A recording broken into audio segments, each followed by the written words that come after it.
السلام علیکم دوستو، آج ہم اپنے چھوٹے کزن زالان کو چیک اپ کروانے کلینک لے گئے تھے اور ڈاکٹر نے کون سا ٹیسٹ کروانے کو کہا یہ سب آپ کو آگے بلاگ میں پتہ لگ جائے گا۔ ٹیسٹ دیکھنے کے بعد ڈاکٹر نے آپریشن کا کیوں کہا، آپریشن پر کتنا خرچہ آئے گا، یہ سن کر آپ کے ہوش اڑ جائیں گے۔ اور میں اس چھوٹے سے پیک روم میں ہیڈ فونز پہن کر کیوں بیٹھا ہوں، یہ سب میں بلاگ بنا کر آپ کو پتہ لگ جائے گا۔ خیر، صبح 11 بجے گھر والے مجھے یہ کہہ کر اٹھاتے ہیں کہ 12 بجے ہمیں کلینک پہنچنا ہے، جلدی سے تیار ہو جاؤ۔ پھر وہاں کلینک میں بہت بھیڑ ہوتی ہے۔ یہ سن کر 100 کی سپیڈ سے میں نہانے چلا جاتا ہوں۔ نہا کے نکلتا ہوں تو اذلان اپنے جوتے ڈھونڈ رہا ہوتا ہے۔ اب اس کو پتا ہوتا ہے کہ ہم سب باہر جا رہے ہیں۔ میں فوراً کپڑے چینج کرتا ہوں اور کلینک جانا ہوتا ہے تو اپنے زلفوں کا سٹائل بھی چینج کر کے فل اینڈ ٹاپ ریڈی ہو جاتا ہوں۔ اتنے میں اذلان جوتے ڈھونڈ کر کافی رونے کی حالت میں میرے پاس آتا ہے کہ مجھے اپنے ساتھ لے چلو۔ اسے لالچ دے کر اپنے ساتھ دکان لے جاتا ہوں۔ دکان سے اذلان کے لیے جوس، چپس، جیلی، کیک، یہ اور وہ ساری چیزیں بھر کے لے لیتا ہوں۔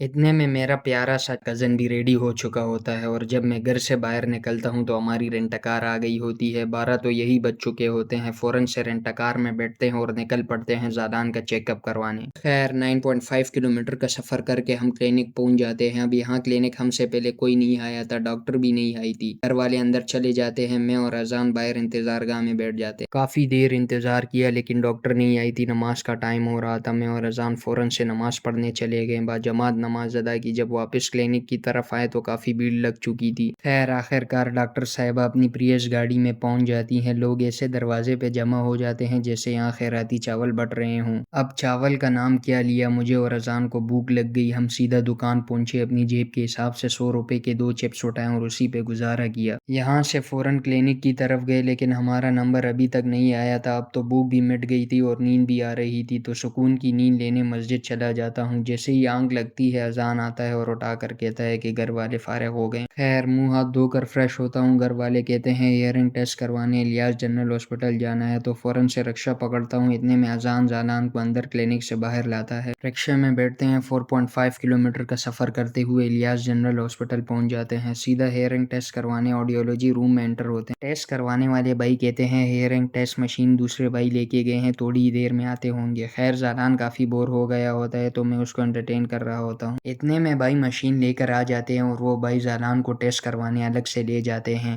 اب زالان کا ٹیسٹ ہو رہا ہوتا ہے اور ان کو اپنے پیج کے لیے ویڈیو بنانی ہوتی ہے۔ یہ مجھے کہتے ہیں اس طرح ویڈیو بنانی ہے، آپ کا ہیئرنگ ٹیسٹ ہم فری میں کر دیتے ہیں۔ میں بھی چانس مس نہ کرتے ہوئے فوراً سے اس پیک روم میں ہیڈ فونز پہن کر بیٹھ جاتا ہوں۔ وہ بھائی باہر سے مشین آپریٹ کرتا ہے اور اشارہ کرتا ہے کہ کانوں میں آواز آ رہی ہے۔ میں کہتا ہوں ہاں مجھے ٹھیک سے سنائی دے رہا ہے۔ خیر میرے تو کان بالکل ٹھیک تھے۔ زالان کا ٹیسٹ ہو چکا ہوتا ہے، اس کے رزلٹ کا انتظار ہوتا ہے۔ میں فوراً سے گھر والوں کو نارتھ ویسٹ ہاسپٹل بھیجتا ہوں تاکہ ڈاکٹر اٹھ کر نہ چلا جائے اور خود یہاں رزلٹ کا انتظار کرتا ہوں۔ آخر کار ٹیسٹ کا رزلٹ آ جاتا ہے۔ رزلٹ میں زالان دونوں کانوں کی سماعت سے محروم ہوتا ہے اور رزلٹ کو نارتھ ویسٹ ہاسپٹل میں ENT اسپیشلسٹ کو دکھانا ہوتا ہے۔ یہاں سے فوراً رپورٹس دکھانے نارتھ ویسٹ ہاسپٹل جاتا ہوں۔ رپورٹس دیکھ کر ڈاکٹر کہتے ہیں اس کا آپریشن کرنا پڑے گا اور آپریشن کا خرچہ تقریباً 20 سے 25 لاکھ تھا۔ یہ سن کر میرے خود کے کان بہرے ہو گئے اور پھر ہاسپٹل سے نکل پڑتے ہیں، رینٹ کار میں بیٹھتے ہیں اور گھر کی طرف روانہ ہوتے ہیں۔ دوستو ہم زالان کو دوبارہ ٹیسٹ کروانے لے کے جائیں گے، آپ دعاؤں میں ضرور یاد رکھیں تاکہ ٹیسٹ کلیئر آئے، اور ولاگ کو یہی پہ اینڈ کرتا ہوں۔ اللہ حافظ۔